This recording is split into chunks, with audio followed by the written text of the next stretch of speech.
میں تیری غریبی دیکھ کر کے شادی نہیں کر رہا ہوں کہ تو غریب ہے اس لیے تیری بیٹی سے شادی کرنے کو کہہ رہا ہوں، میں تیری بیٹی سے شادی اپنے بیٹے کے اس لیے کرنا چاہتا ہوں کیونکہ تیری بیٹی دیندار ہے، تیری بیٹی اللہ والی ہے، تیری بیٹی کے اندر تقویٰ ہے، تیری بیٹی عمر سے نہیں بلکہ عمر کے رب سے ڈرنے والی ہے، اور میں یہی چاہتا ہوں کہ لوگ عمر سے نہیں عمر کے رب سے ڈرنے والے بن جائیں۔ میں تیری بیٹی کی دینداری دیکھ کر کے میں اپنی بیٹے کا نکاح تیری بیٹی کے ساتھ کرنا چاہتا ہوں۔ عمر فاروق نے یہ نہیں دیکھا کہ دودھ بیچنے والی کی بیٹی ہے، ہم کہا امیر المومنین 22 لاکھ مربع میل پر حکومت کرنے والے اپنے بیٹے کی شادی ایک دودھ بیچنے والی بڑھیا کی بیٹی سے کر دیتے، کیونکہ اس کی بیٹی دیندار تھی، اس کی بیٹی اللہ والی تھی، اللہ سے ڈرنے والی تھی۔ اسی کو اللہ کے نبی نے فرمایا فَاظْفَرْ بِذَاتِ الدِّينِ، او لڑکے والوں، او نوجوانوں، اپنے گھر میں جب بیوی لے کر کے آؤ، اپنے گھر میں جب بہو لے کر کے آؤ تو دیندار بہو لے کر کے آؤ۔ اگر تم ایسا کرو گے تربت یداک تو تم کامیاب ہو جاؤ گے، اگر کامیابی چاہتے ہو تو دیندار لے کر کے آؤ۔ تو یہ تو لڑکے والوں کو حکم دیا گیا کہ دیندار لے کر کے آؤ، دیندار لڑکی اپنے گھر میں لاؤ۔ اب لڑکی والوں سے کہا جا رہا ہے کہ لڑکی والوں، آج لڑکی والے کیا دیکھتے ہیں، آج ہر باپ یہی چاہتا ہے کہ ہمیں اپنی بیٹی کو جہیز نہ دینا پڑے، ہر باپ چاہتا ہے کہ جہیز سے ہم بچ جائے، لیکن کوئی باپ یہ نہیں چاہتا ہے کہ لڑکا بھی ہمیں اچھا مل جائے، دیندار مل جائے۔ آج ہم لڑکا ڈھونڈتے ہیں تو سرکاری نوکری والا ڈھونڈتے ہیں، ہمیں لڑکا چاہیے تو سرکاری نوکری والا، زیادہ پیسہ کمانے والا چاہیے۔ اللہ کے نبی فرماتے ہیں، ترمذی اور ابن ماجہ کی صحیح روایت ہے، اللہ کے پیارے نبی صلی اللہ علیہ وسلم فرماتے ہیں اذا خطب الیکم من ترضون دینہ وخلقہ فزوجوہ الا تفعلوہ تکن فتنۃ فی الارض وفساد عریض۔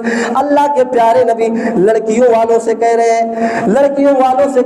اے لڑکیوں والوں، اے لڑکی کے ماں باپ، اے لڑکی کے ولی، اے لڑکیوں والوں، جب تمہارے لڑکی کے لیے کوئی رشتہ آئے، کوئی لڑکا تمہارے لڑکی سے نکاح کا پیغام دے اور وہ لڑکا دیندار ہو، اس کا اخلاق اچھا ہو، دینہ و خلقہ، اس کا اخلاق، اس کا دین تمہیں پسند آ جائے، یعنی اس کی دینداری، اس کا دیندار ہو، اس کا اخلاق اچھا ہو، اللہ کے نبی فرماتے فزوجوہ، تو تم اپنی بیٹی کا نکاح اس لڑکے کے ساتھ کر دو۔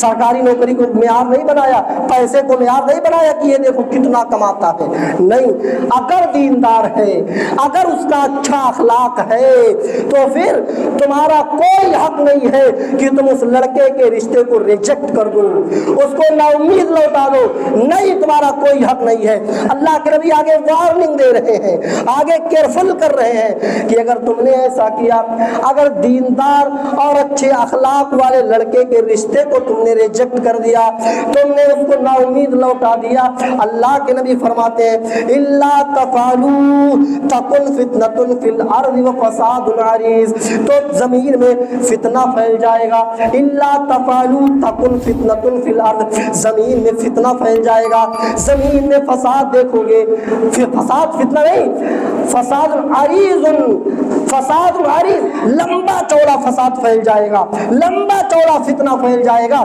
اگر تم نے دینداری کو معیار نہیں بنایا، اچھے اخلاق والے لڑکے سے شادی نہیں کی اور کسی بھی ایرے گہرے نتو خیرے کے ساتھ کر دیا، کسی بھی لڑکے کے ساتھ کر دیا، دینداری اور اچھے اخلاق کو معیار نہیں بنایا لڑکوں کے لیے، تو پھر زمین میں فساد دیکھو گے، طلاق کے فساد، جھگڑے ہوں گے، لڑائیاں ہوں گی، یہ سارے فساد ہوں گے، فساد عریض، لمبا چوڑا فساد پھیل جائے گا۔ تو لڑکیوں والوں کو بھی حکم دیا کہ جب تمہارے گھر پہ رشتہ آئے یا تم اپنے بچیوں کے لیے رشتہ تلاش کرو تو دینداری اور اچھے اخلاق کو ترجیح دو، اچھا اخلاق دیکھو۔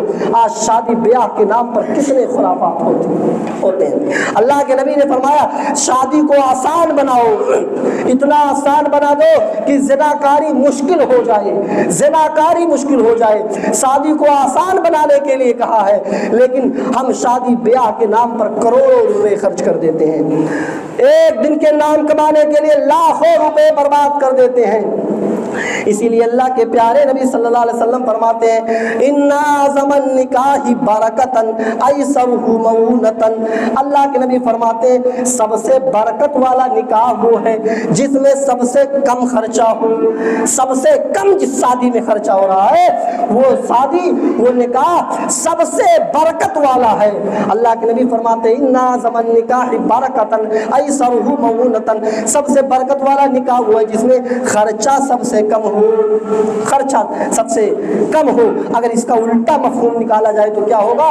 سب سے غیر برکت والا نکاح وہ ہے جس میں خرچہ سب سے زیادہ ہو۔